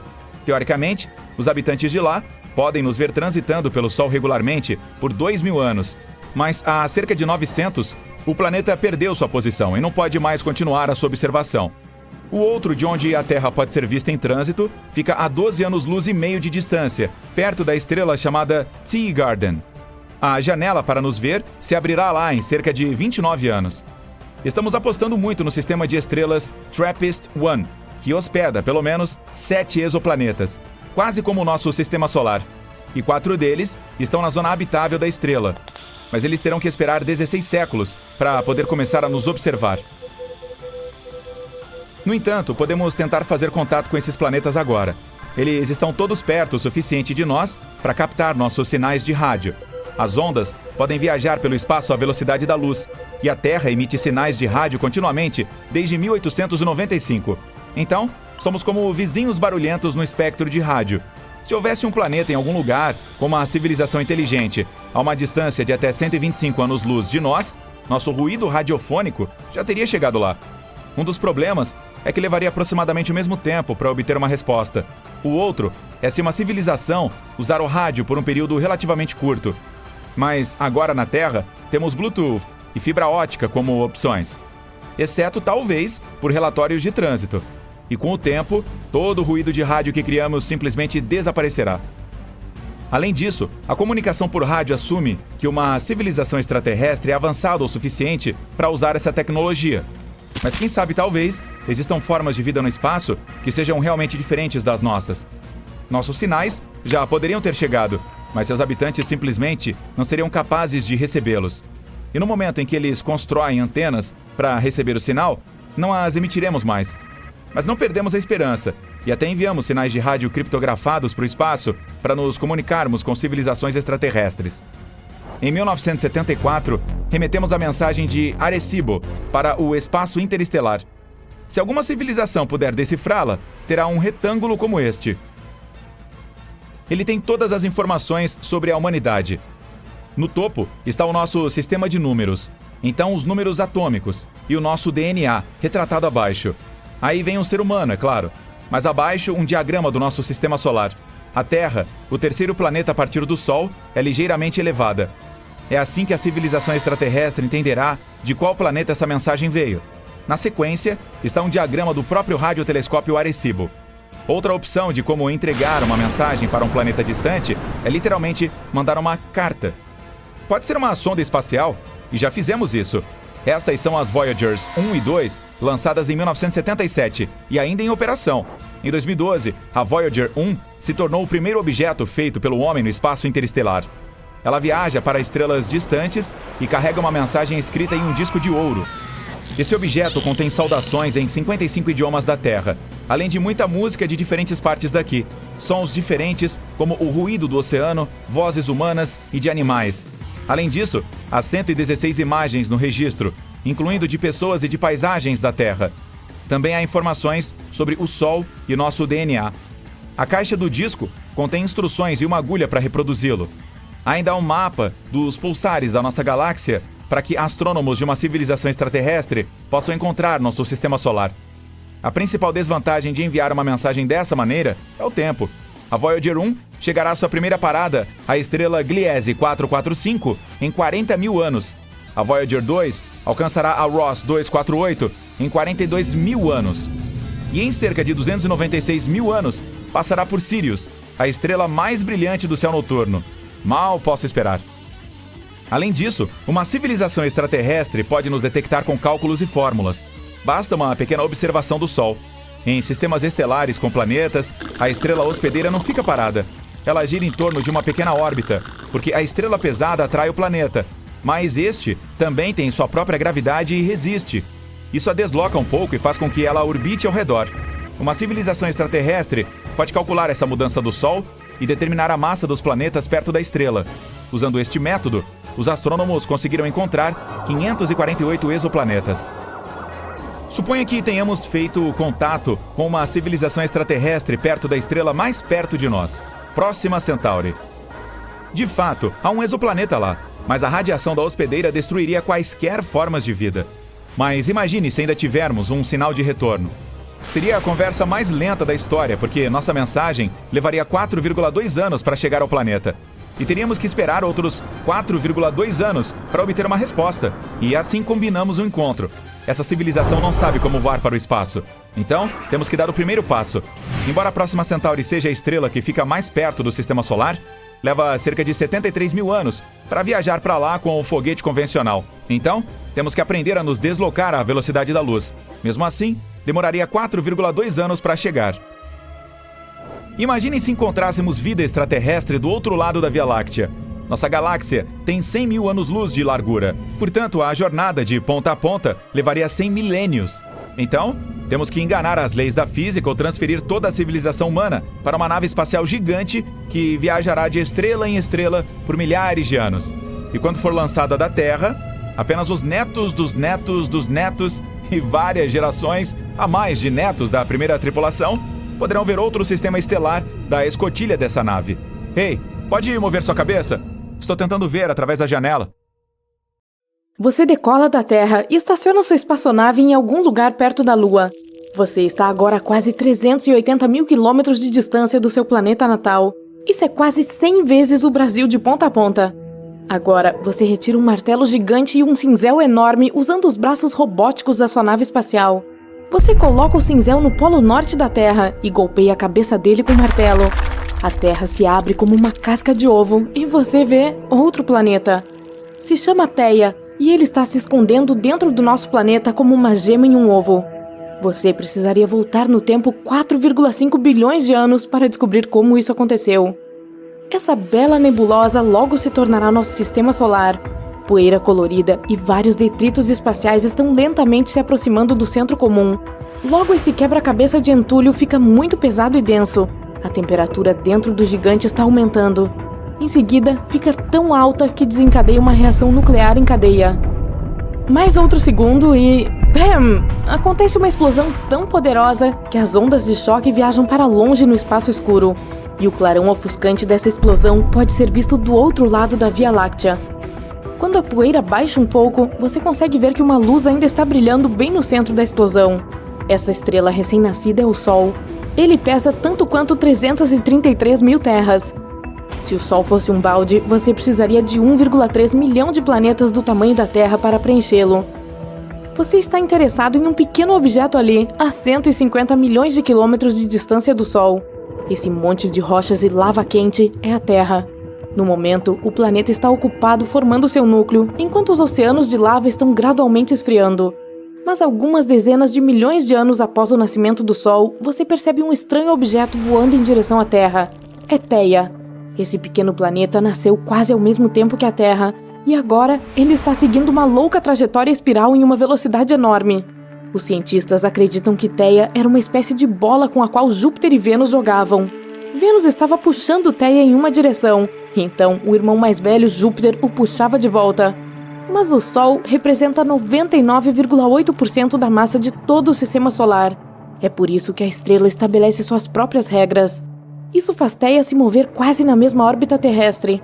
Então, eles inevitavelmente se aproximam cada vez mais um do outro, até se tornarem vizinhos. Vemos que Theia tem o tamanho de Marte e é tão largo quanto a distância do Oceano Atlântico de Nova York a Portugal. Uma colisão não pode ser evitada. Theia está viajando em direção à Terra a quase 14.500 km por hora. Isso é 11 vezes mais rápido que a velocidade do som. Se o planeta menor colidir com a Terra em um ângulo específico, a Terra provavelmente será dilacerada, assim como o próprio Theia. A colisão causará uma grande explosão visível em outros planetas, mesmo em um dia claro. Não vai sobrar nada além de um pouco de poeira e detritos em chamas. Mesmo que Theia toque a Terra apenas levemente, ainda vai acabar com um pedaço do nosso planeta do tamanho da Austrália. Mas a colisão com Theia acontece em um ângulo perfeito de 45 graus. Ele atinge a Terra a uma velocidade tremenda. A explosão vaporiza literalmente grandes quantidades de rocha, e a onda de choque envia os destroços restantes para a órbita terrestre. Uma enorme cratera é formada no local do impacto. Logo ela se enche de lava fervente. Os restos de Theia e os fragmentos ejetados da Terra começam a orbitar nosso planeta. De acordo com uma versão, esses fragmentos formam duas luas. No início, elas viajam juntas, mas um dia ficam muito próximas uma da outra e colidem, formando um grande corpo espacial. A outra teoria afirma que todos os fragmentos começam a ser puxados pelos restos de Theia. Algum tempo depois, eles formam a Lua como a conhecemos agora. Naquela altura do passado, porém, era apenas rocha incandescente e lava. A colisão nesse ângulo inclina ligeiramente nosso planeta e acelera sua rotação. É por causa de Theia que temos diferentes estações e 24 horas por dia. A Terra tem placas litosféricas, que são peças enormes e sólidas que constituem a crosta do nosso planeta. Após a colisão com Theia, elas começam a quebrar e rachar. Isso faz com que o carbono, um componente primário de toda a vida conhecida na Terra, comece a se mover por todo o nosso planeta. E então, a Terra adquire um tipo de metabolismo. Depois de algumas centenas de milhões de anos, as primeiras criaturas vivas começam a aparecer no nosso planeta. Por quase 4 bilhões de anos, organismos unicelulares simples têm evoluído para a vida que você vê hoje. De acordo com os cientistas, esse tipo de colisão é um evento muito raro. A probabilidade de que em algum lugar no espaço haja um planeta como o nosso, que sobreviveu à mesma catástrofe, é extremamente pequena. Essa pode ser a razão pela qual ainda não encontramos vestígios de outras civilizações no espaço. Enquanto isso, os restos de Theia ainda estão aqui na Terra. É claro que não parece um planeta inteiro que ficou preso dentro do nosso. A maioria dos fragmentos derreteu e se misturou à crosta terrestre. Se você retirar a camada superior do nosso planeta, verá duas enormes bolhas de lava do tamanho de continentes inteiros. Elas ficam logo abaixo da África e do Oceano Pacífico. Presumivelmente, estes são os restos de Theia que não se misturaram com o manto da Terra por causa das diferentes densidades. É como misturar água e óleo em um copo. O óleo sempre flutuará sobre a água e criará uma camada uniforme sobre ela. Mas se você erguesse essas manchas de lava até a superfície, elas seriam 100 vezes mais altas do que o Monte Everest. Outros restos de Theia podem estar na Lua. As missões espaciais Apollo trouxeram muitas amostras de solo para análise. Os cientistas concluíram que a estrutura da Lua é muito semelhante à da Terra. As pessoas poderiam perfurar profundamente e coletar amostras lá. Em seguida, as bolhas da Terra poderiam ser analisadas. Se a estrutura fosse compatível, seria uma prova 100% de que Theia atingiu a Terra há 4,5 bilhões de anos, e de que foi assim que obtivemos a Lua. Mas por enquanto, Theia permanece um tanto misterioso. Os cientistas ainda não têm certeza de que o planeta realmente existiu. A ideia toda se encaixa perfeitamente no modelo de criação da Lua, mas na verdade, essa incrível colisão pode nunca ter acontecido. Agora você viaja 41 anos-luz de distância da Terra até o planeta 55 Cancrié. Ele tem cerca de 2 vezes o tamanho da Terra e é 8 vezes mais pesado. Você pega seu martelo gigante novamente e o usa para acertar o cinzel. O planeta racha e você vê que é um diamante gigante. A temperatura nesse planeta é dezenas de vezes mais alta do que na Terra e seu solo é rico em carbono. O calor coloca muita pressão nesse carbono, sua estrutura muda. Primeiro, ele se transforma em grafite, um pouco mais de pressão e o grafite se transforma em diamante. Na Terra, os diamantes se formam em profundidades abaixo de 100 km, onde a pressão é 50 mil vezes maior do que na superfície. As temperaturas ali alcançam mais de 500 graus, o que é tão quente quanto o fogo. Os diamantes são ejetados mais perto da superfície em erupções vulcânicas. Ainda assim, é preciso cavar minas a 500 metros de profundidade para encontrar essas belas joias. O diamante Golden Jubilee é o maior diamante lapidado e facetado da Terra. Ele pesa tanto quanto uma barra de chocolate e é do tamanho de um hamster. Seu preço é de cerca de 12 milhões de dólares. Agora imagine um diamante do tamanho de um planeta inteiro. Você decide voar de volta para o Sistema Solar. Seu destino é a Lua de Júpiter, Europa. Ela é tão grande quanto a distância entre Seattle e Houston, nos Estados Unidos, e sua massa é inferior a 1% da massa terrestre. Sua superfície é envolta por uma crosta de gelo com cerca de 30 km de espessura. Mas e se você quebrar essa crosta com seu martelo gigante? Nossa, a Europa é completamente coberta de água. Está congelando aqui. É 3 vezes mais frio do que no Polo Norte da Terra. A água se transforma em gelo quase que instantaneamente, mas o oceano abaixo da superfície ainda é líquido. Europa interage com Júpiter gravitacionalmente, assim como a Lua com a Terra. Isso cria forças de maré e aquece o núcleo dela. O núcleo derrete o gelo ao seu redor. O resultado é um oceano enorme, 2 a 3 vezes maior que todos os oceanos da Terra combinados. Os cientistas acreditam que a água é a base da vida. Isso pode significar que pode haver vida em Europa. Pode haver fontes termais, assim como no fundo dos nossos oceanos. A água lá provavelmente é muito mais quente. E mesmo que a pressão e a temperatura em tais lugares sejam extremas, bactérias simples podem viver lá. Europa tem quase a mesma idade da Terra. Isso significa que houve tempo suficiente para os organismos vivos aparecerem e evoluírem. Quem sabe, talvez alguma civilização avançada já esteja florescendo sob essa crosta de gelo. Eles podem estar construindo grandes cidades e sonhando em conquistar o espaço agora. Mas a única coisa que os humanos podem fazer no momento é enviar uma sonda para a Europa e descobrir se a vida é possível lá. Vamos cortar a Terra ao meio. Você pode ver todas as camadas dela. Aqui está o núcleo. Ele é cerca de 40 vezes mais quente do que o interior do seu forno. Ali está o manto, um oceano de lava quente. Aí vem a crosta, a superfície sólida em que nossa civilização vive. Mas se você olhar para cima, há muitas camadas além da atmosfera e da de ozônio. Os cientistas descobriram recentemente uma estranha bolha aqui, que protege nosso planeta da radiação. E não é o nosso campo magnético. Essa bolha é feita de ondas de rádio. Nós as utilizamos para nos comunicar. Nosso planeta brilha como uma árvore de Natal no espectro de rádio. Mas estamos interessados em ondas de frequência muito baixa, aquelas que nos permitem manter contato com submarinos. Então, as ondas de rádio são como as de luz ou as oceânicas regulares. Olhe para esta. A distância entre os dois picos é o comprimento da onda, e o número delas, ao longo de um período de tempo, é a frequência. Por exemplo, existem 10 ondas neste intervalo de 1 segundo. Então, você consegue adivinhar a frequência dessa? Sim, é de 10 Hz. Os telefones celulares usam as de 300 a 3000 MHz. Então adicione mais 6 zeros a esse número. Mas ondas dessa frequência não penetram bem nas barreiras. Pense em como você perde a conexão do celular quando está dirigindo por um túnel. Isso é porque tem metal dentro, que é um material condutor que enfraquece muito as ondas de rádio. A água salgada também é uma espécie de condutor. Então, se o submarino for muito fundo, a espessa camada de água enfraquece o sinal e perdemos a comunicação. Para mantê-la, enviamos menos ondas, mas as tornamos mais longas. Na mesma quantidade de tempo, a frequência das curtas será muito maior do que as das longas. É por isso que são chamadas de ondas de frequência muito baixa. Mas, como se vê, elas viajam por toda a Terra e até no espaço, onde as coisas começam a ficar interessantes. As ondas colidem com partículas de radiação do Sol. Pensamos na nossa estrela como uma gigante amigável que nos dá luz e calor, mas na verdade ela emite muita radiação nociva. Cada explosão ou descarga elétrica de material no Sol causa uma explosão ainda maior de radiação. Essas partículas voam para o nosso planeta, assim como as ondas de rádio. Elas viajam 150 milhões de quilômetros até a Terra em 8 minutos e colidem com nossa bolha, que atua como um escudo.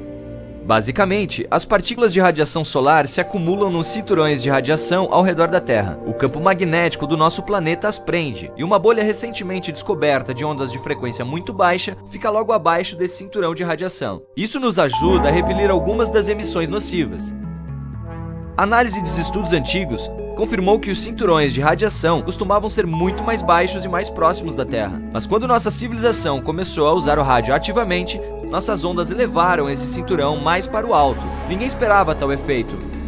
Mas isso nos dará uma maneira de proteger os astronautas no futuro. Quando você está na Terra, seu campo magnético mantém protegido da radiação. Você pode vê-lo fisicamente quando partículas de vento solar carregadas fazem as de ar nos polos do nosso planeta brilharem. Isso é uma aurora. Da próxima vez que admirar essa beleza, saiba que na verdade é a Terra o salvando de alguns raios extremamente nocivos. Mas se você estiver fora do campo magnético da Terra, em algum lugar do espaço, tenho más notícias. Nada o protege lá. Este é um grande problema para os astronautas que passam meses na Estação Espacial Internacional. Talvez os cientistas aprendam a criar bolhas protetoras de ondas de frequência muito baixa em torno das estações e naves espaciais. O mesmo vale para outros planetas. Provavelmente vamos colonizar Marte. Não há campo magnético lá, e nada pode nos proteger da radiação. Mas se criarmos uma bolha artificial ali, poderemos reduzir a radiação nociva. Outra bolha invisível que nos protege é a atmosfera. É como um bolo de camadas ou uma cebola. Cada nível da atmosfera tem suas próprias propriedades. A camada mais baixa em que vivemos é a troposfera. Ela contém 80% do peso de todo o ar do planeta. É também o principal local onde vive o vapor de água. E é aqui que a máquina chamada clima funciona. O Sol envia raios de energia para a Terra. Nossa superfície os reflete e aquece o ar na troposfera. Isso faz com que ele se mova e troque de lugar com o ar frio. Assim, todos os ventos, ciclones, tempestades e tornados só acontecem na troposfera até cerca de 12 km de altura. É por isso que os aviões comerciais voam a uma altitude de cerca de 10 km. O vento ou outras más condições meteorológicas dificilmente afetam essa área, e o ar ali não é tão denso quanto na Terra. Voar a 1,5 km acima do nível do mar é como passar por um biscoito. É difícil, mas a uma altitude de 10 km, voar parece se mover através de um leve chantilly. A aeronave quase não sente resistência. Então, é um ganha-ganha. Economiza-se combustível e os passageiros ficam seguros. Algumas desvantagens significativas são que é muito frio e não é possível respirar lá. É frio porque há poucas moléculas de ar para absorver o calor do solo e transferi-lo umas para as outras. Não daria para respirar pela mesma razão.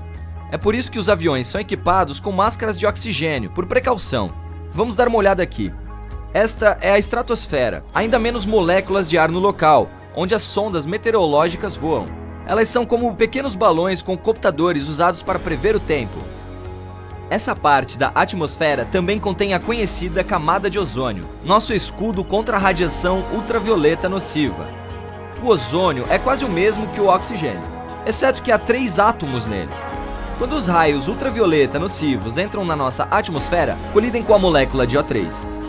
Então quebram a molécula em O2 e outro átomo de oxigênio. Os próprios raios são convertidos em calor, mas o ozônio se regenera rapidamente. Um único átomo de oxigênio se une ao O2 e a molécula de ozônio está pronta para nos proteger novamente. É o escudo invisível que nos protege da radiação. Isso deu origem a toda a vida na Terra. À medida que nossa civilização se desenvolveu, começamos a emitir gás freon na atmosfera. Costumávamos encher nossas geladeiras antigas com ele. Um único átomo de cloro se desprendia de uma molécula de freon quando estava em contato com o ar. Então, se ligava um único átomo de oxigênio. Agora, o ozônio não consegue se regenerar como antes. Felizmente, proibimos o uso desses gases nocivos e a camada de ozônio começou a se regenerar. Os cientistas esperam que ela se recupere totalmente em meados do século XXI. A estratosfera termina a cerca de 50 km. A próxima camada é a mesosfera, a mais fria de todas. Em média, a temperatura lá gira em torno de menos 95 graus. Isso é 5 vezes mais frio que um freezer. Essa é a camada da atmosfera onde os meteoros que chegam começam a queimar devido ao atrito no ar. Então, eles acabam por queimar completamente.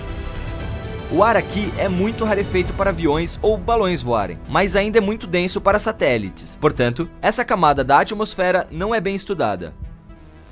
A próxima camada se estende de 90 km acima do mar a até cerca de 800 km. Isso é um pouco mais do que a distância entre Las Vegas e São Francisco. A linha Kármán fica situada nessa camada da atmosfera. É a fronteira entre o nosso planeta e o espaço. A termosfera é onde todas as nossas naves espaciais e satélites voam. É também o lar da Estação Espacial Internacional.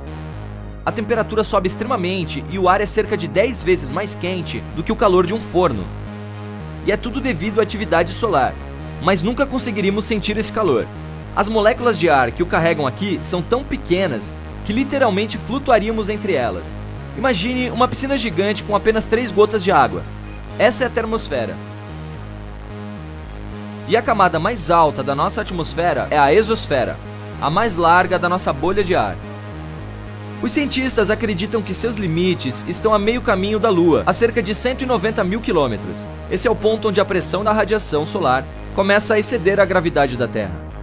A exosfera ainda faz parte da nossa atmosfera. Isso significa que os astronautas que participaram de várias missões espaciais e estiveram na EEI nunca deixaram a nossa atmosfera.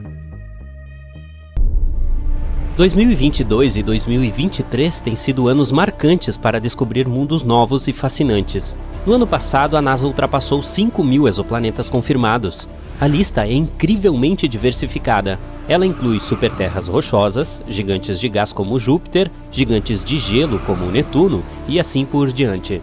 E isto é apenas o começo. Pode haver mais de 1 trilhão de exoplanetas somente na nossa galáxia. Mas a pergunta mais importante é: quantos deles são habitáveis? Para nós, há planetas nesta lista que possam ter vida neles? Ou que poderiam se tornar um lar do futuro para nós? É claro que há, e em 2022 e 2023 nós encontramos até 5 deles. Portanto, apertem o cinto de segurança e aguentem um passeio selvagem além do nosso sistema solar. O primeiro planeta em nossa lista é o Wolf 1069b. Uma designação enfadonha e sem graça.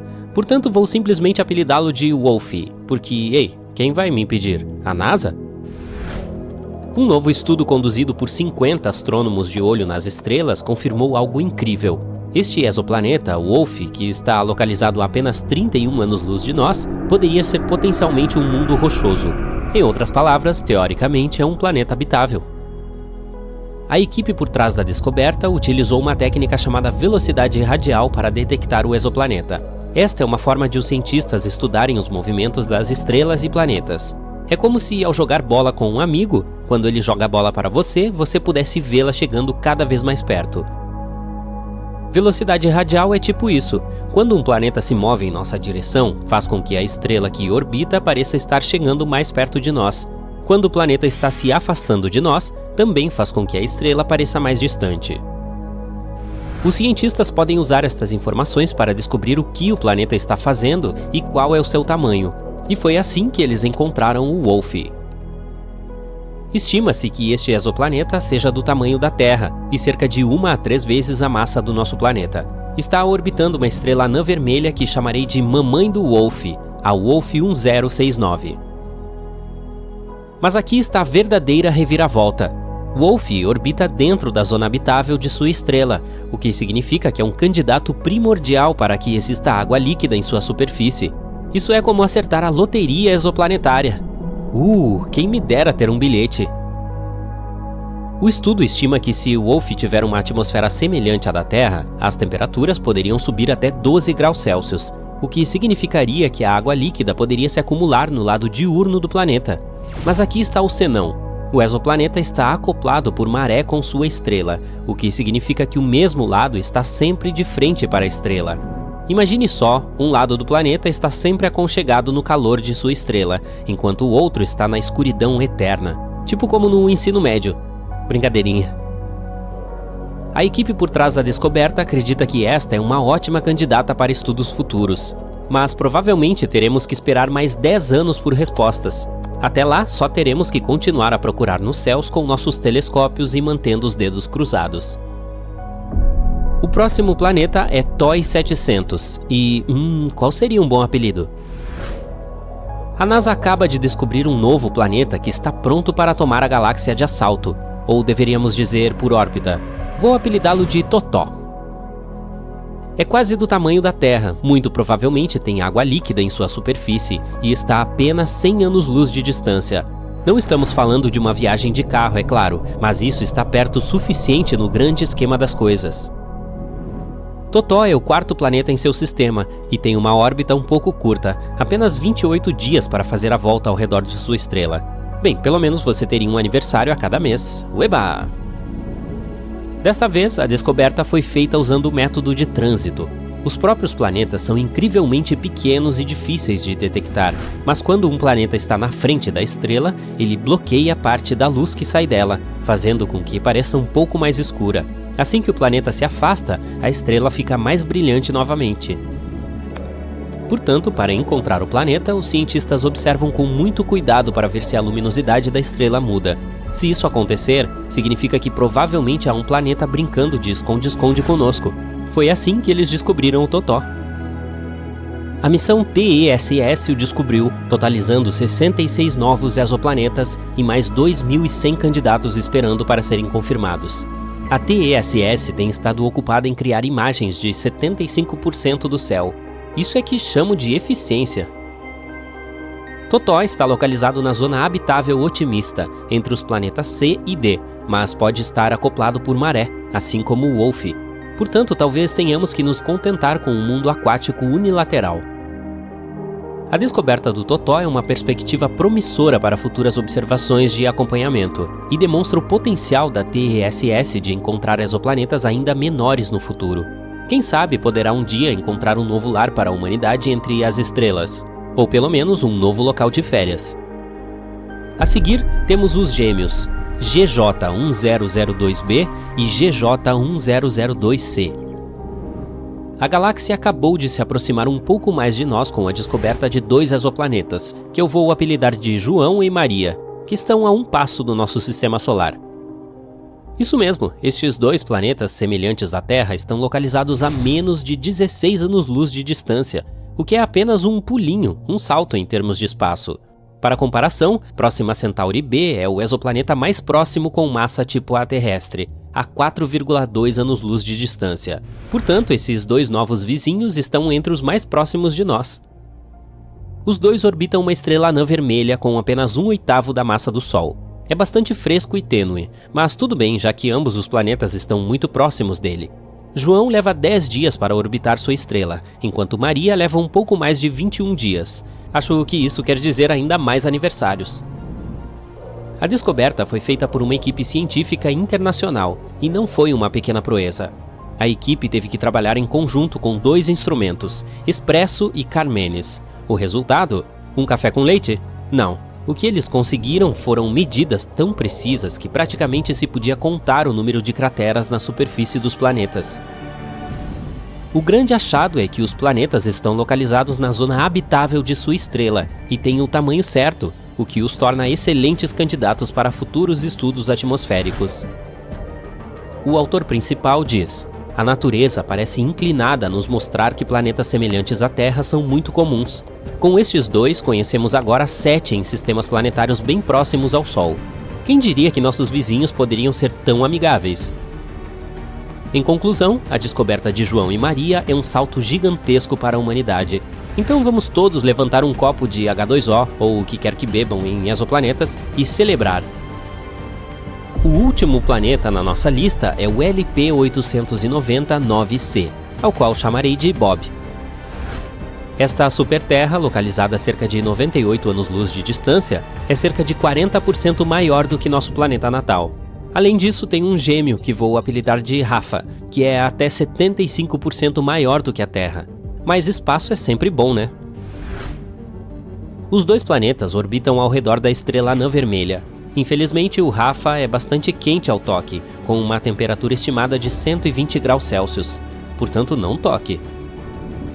Seu irmão Bob está localizado na zona habitável de sua estrela, o que o torna um candidato primordial para o potencial de vida. Mas lembremos que a temperatura real dos planetas depende da sua atmosfera. É possível que Bob, sendo o planeta mais externo, tenha um efeito estufa fugitivo, tornando-o mais parecido com Vênus do que com a Terra. Portanto, pode estar muito quente para ser habitável, afinal de contas. Mas não percamos ainda a esperança. O telescópio espacial James Webb, lançado em dezembro de 2021, está de olho. Com sua tecnologia de ponta e instrumentos poderosos, incluindo espectrógrafos, ele pode penetrar na atmosfera dos exoplanetas e revelar quais deles podem ser habitáveis. Então vamos ver o que ainda vai aparecer por aí. Este planeta tem sido listado como o segundo planeta terrestre de zona habitável mais favorável. Agora está na lista com outros 7 planetas semelhantes à Terra, todos a cerca de 40 anos-luz de distância de nós. Talvez eles se tornem nossas novas casas no futuro.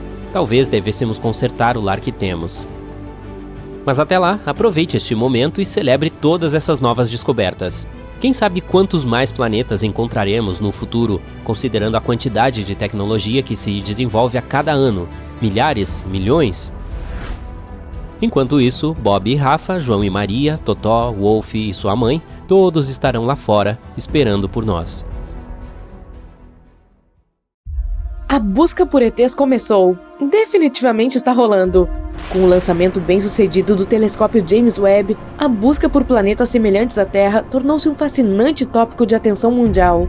Além do telescópio James Webb, outras ferramentas estão sendo usadas para encontrar bons candidatos semelhantes à Terra. O satélite TESS e o telescópio Kepler estão na vanguarda da busca por outras terras. Depois de debatermos algumas questões filosóficas pertinentes, analisaremos de perto essas duas pesquisas e o que o telescópio James Webb espera encontrar.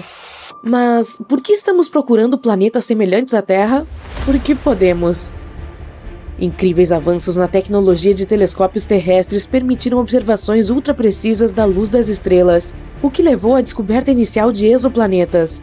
À medida que os planetas circundam as estrelas, há uma interação gravitacional entre o planeta e a estrela. Eles se puxam. A atração do planeta sobre a estrela fará com que a luz da estrela balance para frente e para trás, tão levemente quanto o planeta ou planetas que orbitam a estrela. Esse sempre foi o caso, mas a oscilação da luz das estrelas nunca pôde ser detectada, porque a luz delas sempre brilha. A ótica adaptativa dentro de telescópios é o avanço tecnológico que permitiu que os astrônomos encontrassem exoplanetas a partir do brilho da luz estelar. Molas mecânicas na parte inferior dos espelhos do telescópio dobram os espelhos um pouco para neutralizar a distorção, o brilho causado pela luz das estrelas passando pela atmosfera terrestre. Sem o cintilar da luz estelar, a ligeira oscilação causada por planetas que puxam gravitacionalmente as estrelas é observável. Quanto maior a oscilação, mais planetas. É chamado de método astrométrico de detecção de exoplanetas. Que nome, hein? Foi possível supor a existência de vários sistemas estelares e milhares de exoplanetas inteiros ao observar o padrão oscilante da luz das estrelas. Mas os planetas em si não puderam ser observados. De repente, nosso sistema solar não era mais único. Os astrônomos ficaram atônitos com a conclusão inevitável de que provavelmente todas as estrelas tinham planetas. Tornou-se impossível não fazer a pergunta que não quer calar: a Terra é única ou existem outras terras? E qual é o grande problema de encontrar planetas semelhantes à Terra, afinal? Considerando todos os recursos financeiros que os países desenvolvidos estão gastando na busca de planetas semelhantes à Terra, pode-se dizer sem dúvida que é definitivamente algo com custo elevado, incluindo o já lançado telescópio James Webb, que custou 10 bilhões de dólares, o telescópio Kepler Space, que custou 550 milhões de dólares, e o satélite TESS, que custou 200 milhões de dólares. O investimento em encontrar planetas semelhantes à Terra certamente está chamando a atenção. Se você tiver em mente que esses custos são apenas para o equipamento, e que para obter um esboço de toda a magnitude da busca também é preciso incluir os salários de uma equipe de mineradores de dados, analistas com doutorado e pós-graduados ao redor do mundo em universidades, agências espaciais nacionais e instituições privadas, concluiremos que encontrar outra Terra é realmente um empreendimento imenso. E se encontrarmos uma, então a Terra não estará mais sozinha. Não é que possamos realmente ir a qualquer um desses planetas tão cedo.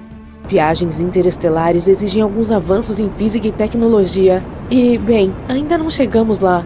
Mas saber que existem planetas por aí na Via Láctea que são como a Terra em todos os aspectos essenciais, como água líquida, oxigênio e habitabilidade, tornará o espaço sideral menos assustador, mais acolhedor, mais emocionante de estudar e explorar. Também pode nos dar mais orgulho em nosso planeta natal e nos tornar terrestres melhores.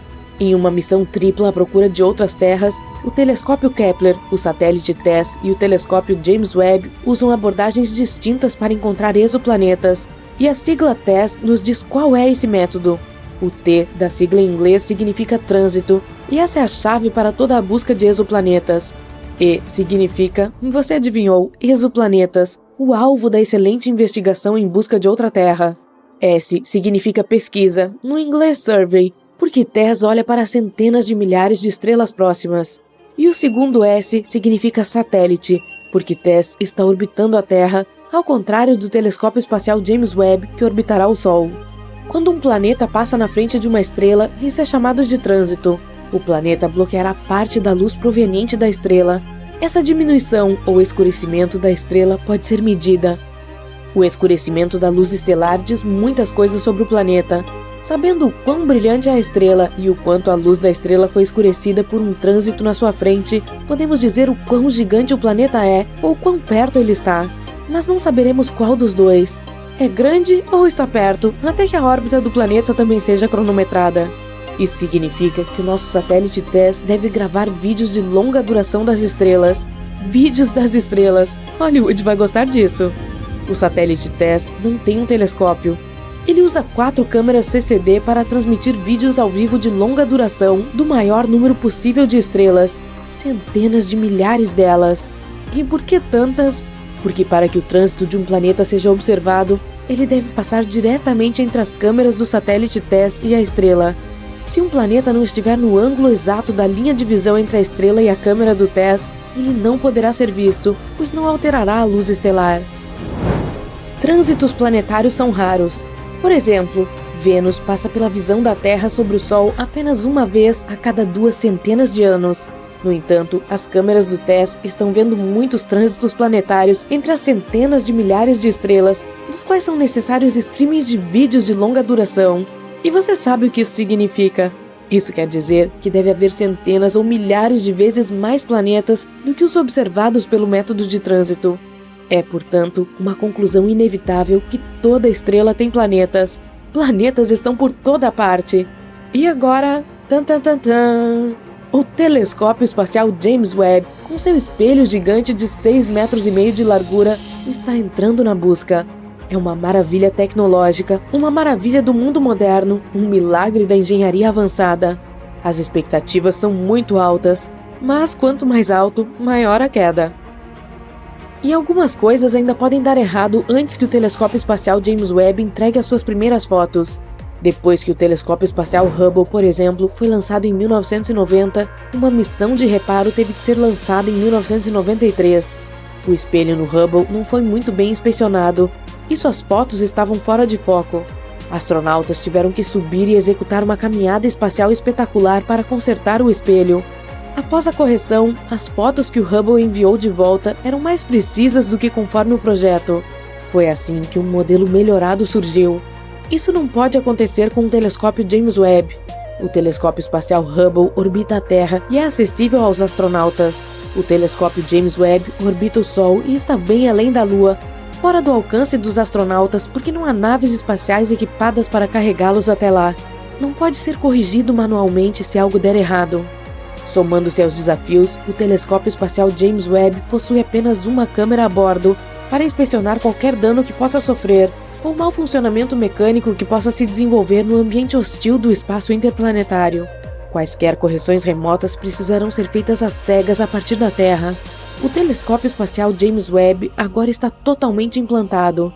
Os 18 segmentos espelhados precisarão ser alinhados para produzir uma única imagem. Este processo extremamente importante levará vários meses para ser concluído após o telescópio estar totalmente implantado. 70 dos primeiros 286 objetivos de observação têm exoplanetas como alvo. Usando dados de pesquisas anteriores de exoplanetas, ele não terá que perder tempo procurando exoplanetas. Suas localizações e órbitas já são conhecidas. O telescópio James Webb irá direto atrás deles. Este não é um telescópio óptico no mesmo sentido que o telescópio espacial Hubble ou qualquer telescópio comum que observe luz visível. Ele observa luz vermelha. Espera-se que as fotos dos planetas sejam pontos brilhantes, um pouco difusos se tiverem atmosfera. Os espectros dos planetas fornecerão mais informações sobre o exoplaneta. Quaisquer gases ao redor de um exoplaneta absorverão alguma luz estelar à medida que a luz estelar passar pela atmosfera dos planetas. Suponhamos que haja metano, oxigênio ou dióxido de carbono na atmosfera do planeta, os gases que mais indicam vida. Nesse caso, o telescópio James Webb poderá diferenciá-los por análise espectroscópica. Um retrato inteiro do exoplaneta pode ser formado a partir das informações infravermelhas, suas faixas de temperatura, conteúdo atmosférico, probabilidade de água líquida e até mesmo probabilidade de vida. E isso é muito importante. O telescópio espacial James Webb também tem outras missões para realizar. É designado para examinar a formação estelar e a formação de planetas e nebulosas na Via Láctea. Entender como os sistemas solares se formam faz parte da busca por outra Terra. Ao detectar luz infravermelha, o telescópio James Webb espiará as galáxias mais distantes, galáxias cuja luz visível é bloqueada por poeira e gás. Essas galáxias distantes foram formadas logo após o Big Bang. Investigar a sua formação é uma missão essencial para o telescópio James Webb. Essas galáxias mais distantes estão acelerando tão rápido que a luz que emitem é esticada abaixo da frequência do espectro visível, no infravermelho. O grande telescópio pode ver essas galáxias anteriormente invisíveis. Esperamos aprender sobre a misteriosa energia negra, que está fazendo com que o universo se expanda a uma velocidade cada vez mais acelerada. A esperança é grande de que o telescópio espacial James Webb expanda significativamente nosso conhecimento deste incrível universo em que todos vivemos.